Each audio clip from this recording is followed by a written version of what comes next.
Hey pookies, it's your girl Ia.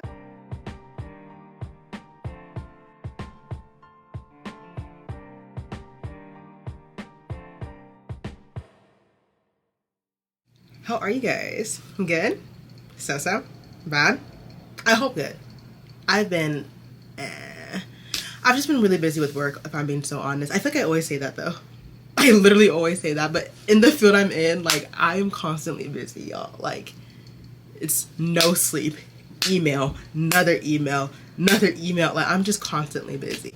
For those who don't know, I work with kiddos with autism. I'm actually a program supervisor, so I be busy as hell. But as crazy and as busy as work can get, it's such a rewarding job. Like, yo, I love these kids to death. Like, I love them so much.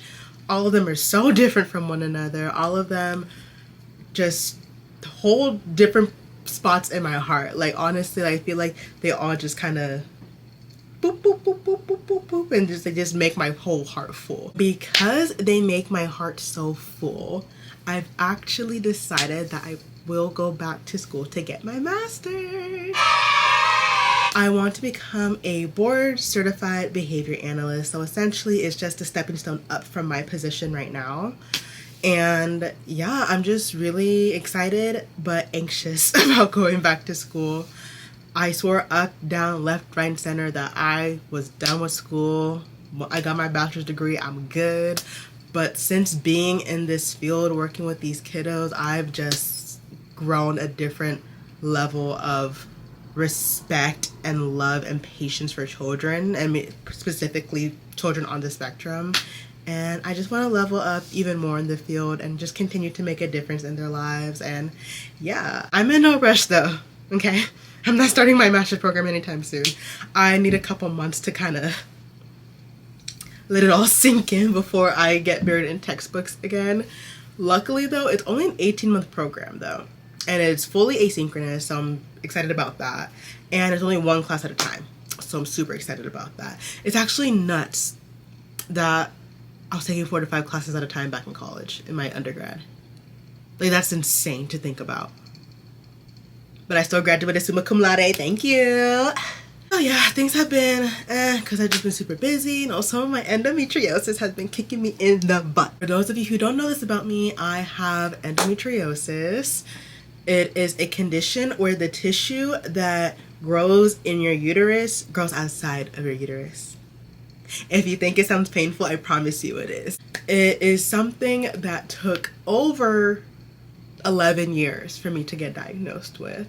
So I really wanted to sit down here and talk to you guys about my journey, because it's an ongoing journey for me. It's a journey I'm going to be continuing to go on because it's a chronic condition.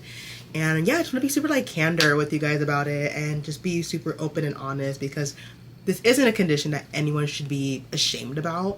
And I feel like a lot of women shy away from talking about it because of the amount of medical gaslighting that goes on with this condition. So I'm here to just be open about it. All right, let's go all the way back to when I was 11 years old, okay?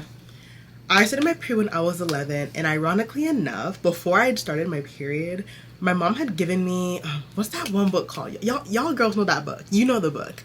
So my mom had given me this book days before I started my period. I don't know if it was like mother's intuition that she knew I was gonna start my period. I don't know.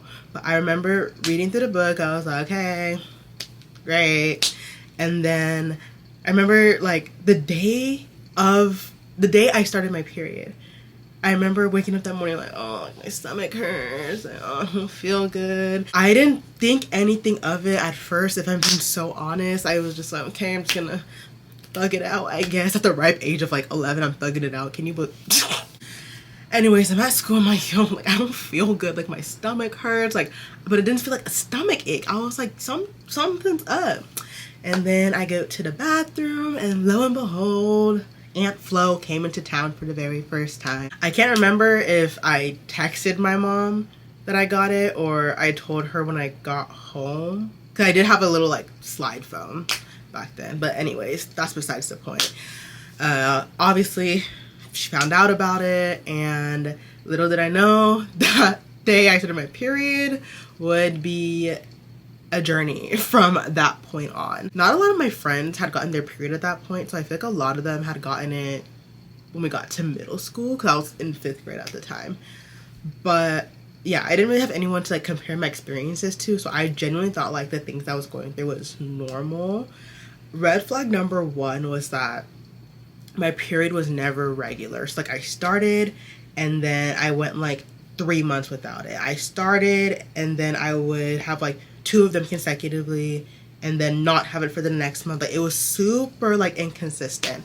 And then at the time, with my pediatrician, obviously no hate to her, I love that woman so much, I miss her. Yeah, I remember her saying that, oh, you know, when you first start your period, you know, it's normal for it to take some time for your body to adjust because you're still young. I was okay, like that's valid.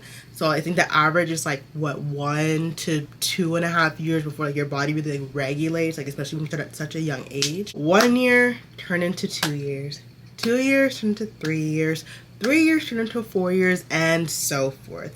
I was never consistent with my period. I never knew when I was gonna get it. Like, you know, all my homegirls were like, yeah, like I'm gonna get my period next week.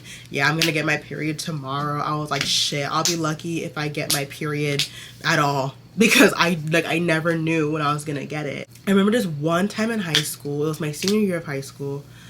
I'm doing my work. Then I felt something. I looked down. I wanted to crash out. My whole inner thigh covered in blood. Like, I kid you not. And I was taking a medical science class at a different campus for my high school. So for that class, we were required to wear scrubs. Yeah, and I was wearing light colored scrubs. Yeah. I just remember being like, what the hell? Like, I didn't even know I was gonna start today. But that was but that's the whole point I'm trying to make, is that I never knew I was gonna start. Like, my period came when it wanted to come. So backtracking a little bit, yeah, same thing in middle school. Like, I just was never consistent with my period. And I remember vividly, if I went to middle school with you, I'm not gonna call this PE teacher, okay? I'm not gonna call her out, because I'm not gonna call people out on social media. But there's this one PE teacher, a female in particular. Again, I'm not gonna say the name. Maybe a name will ring if you know, you know. I remember it was a mile day one day, and I was in excruciating pain, okay?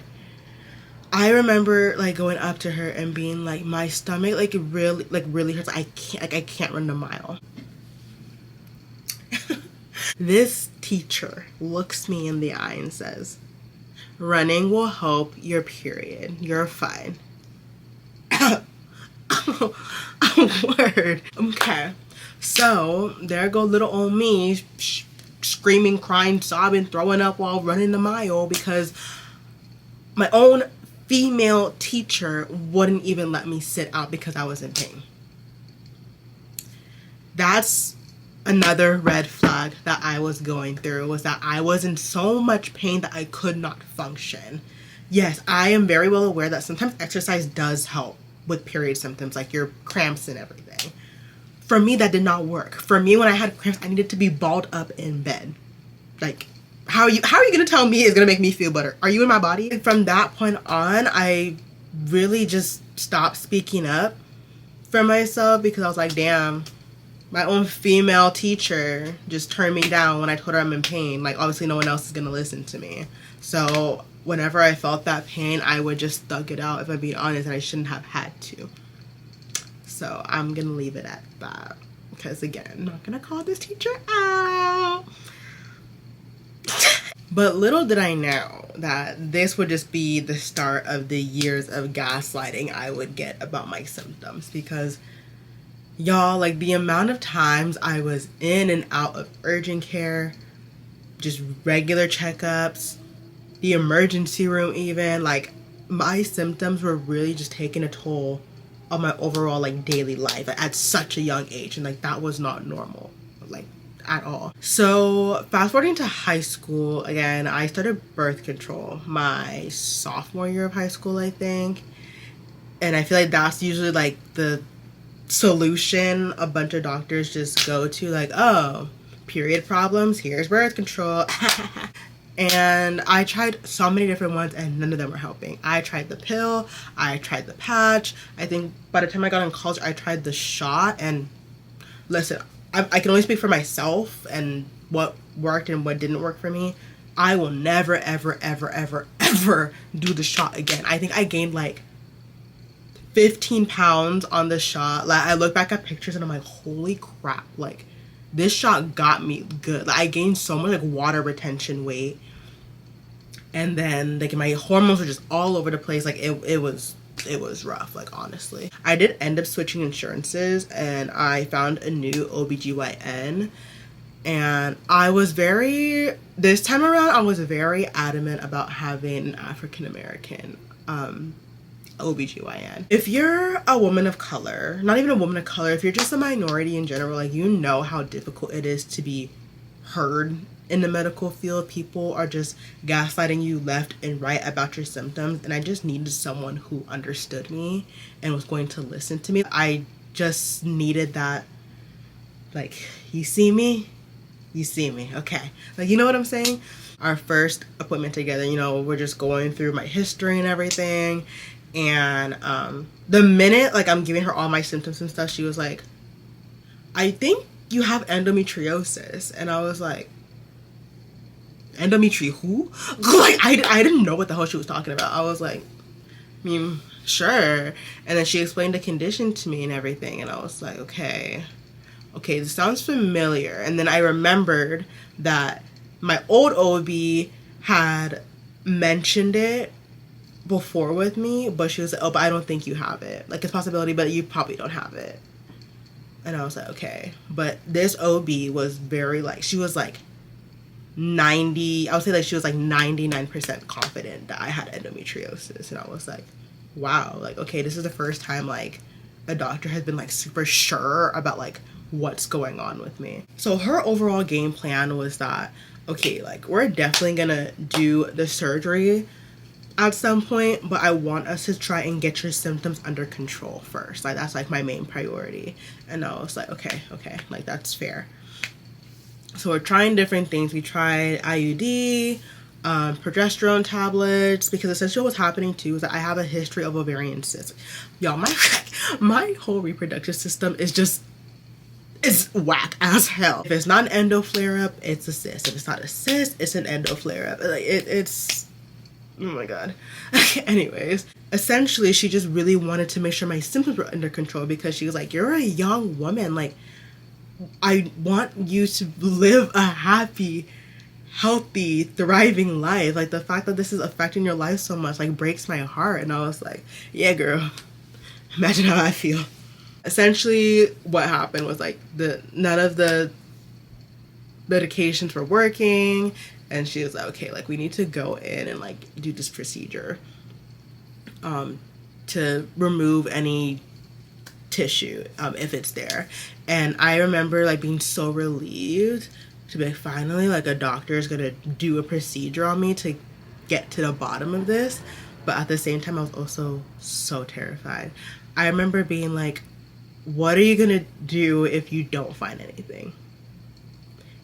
And I could just tell by her face, she was just so heartbroken by me saying that. I was convincing myself, like, maybe there isn't anything there. Like, I feel all these symptoms, I feel the pain, but maybe there isn't anything there. Like, what is it? Like, what are you gonna do if you don't find anything? And I just remember her just like reassuring me, like, I am so confident that we are going to find something there. And not to say that we'd be happy that I have endometriosis, right? But it's that validation aspect of it. Like, finally, like, we have an answer. When I had my procedure, I just remember being so anxious that day. I was so anxious. Like, it would suck that this is like gonna be my reality, but at the same time, like, I need that validation. And the first thing I asked when I woke up from the surgery was, did you guys find anything? I didn't even ask for my mama. I didn't ask for water. No, I was like, what did y'all find? Like, tell me what you found. Like, please tell me you found something. And yeah, lo and behold, once I was rolled back in to my room, because I was in the recovery room, Yeah, I was told that they found endometriosis on my ovaries and in my pelvis. And it was like really bittersweet because I was like, damn, I have endometriosis. Like, that sucks. But then I was like, damn, like, finally, I have an answer to all of this after how many years of urgent care visits, emergency room visits, birth control after birth control, missed school days from my symptoms, missed work days. Like, it was like a huge weight lifted off my shoulders. I finally, after that surgery, was getting my period monthly. Like, that was such an achievement for me because in my how many years of having a period, I was never, ever, ever having monthly periods. So, like, I kid you not, like, I had surgery December of 2022. I think it's 2022. Doesn't matter about the day, but anyways, I had it in December, and then that January, I was just getting my period like every month, and I was like, oh my god, like, finally. Fast forwarding now, it's been tough. I've been getting cysts more frequently. Again, I have been having flare-ups more frequently.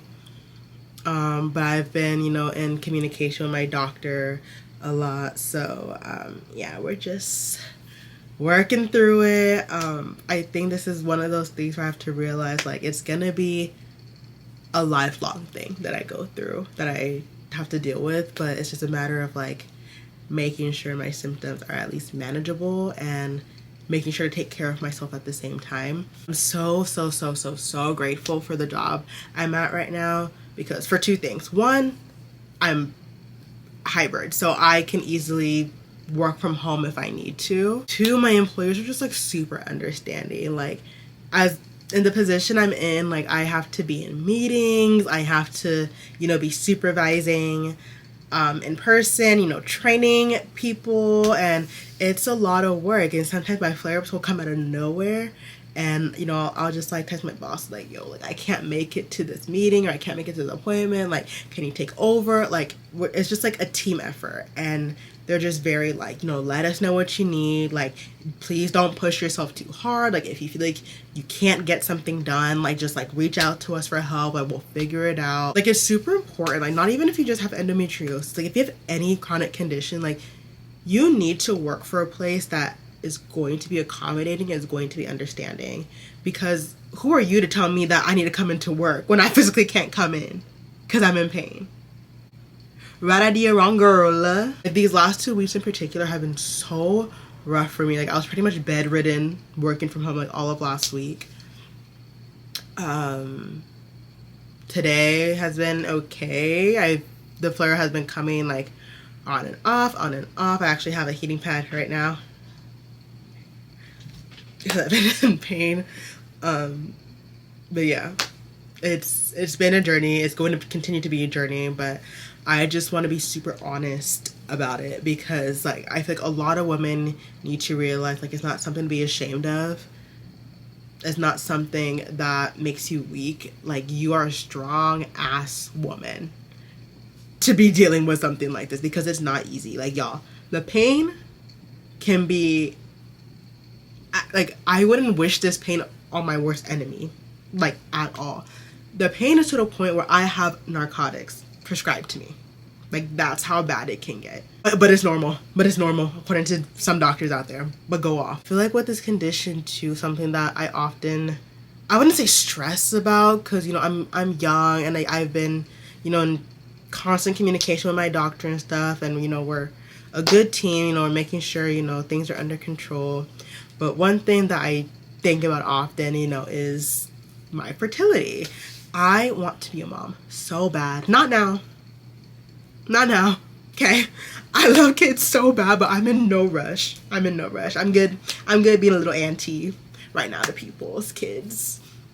But I eventually do want to have kids of my own, and that's something I think about a lot. I'm like, damn, like, is it going to be difficult for me to get pregnant? Because, there are women out there with endometriosis where it's like, they can't get pregnant, or the journey to get pregnant is a chore. I'm still young. I'm 23. Like, I'm in no rush to have kids, but like, it's something that you can't help but think about when you have a condition that's like affecting like your reproductive system, because it's scary to think about, like, damn, like, will I be able to have kids? Or like, how is the journey gonna be for me to have kids? Like, will I have a husband that will be okay with the wait if it is taking some time for us to get pregnant? Like, you know, it's like a lot of those things that like go through my mind sometimes. Like, I wouldn't say like I spiral about it, because at the end of the day, you know, I leave everything in God's hands.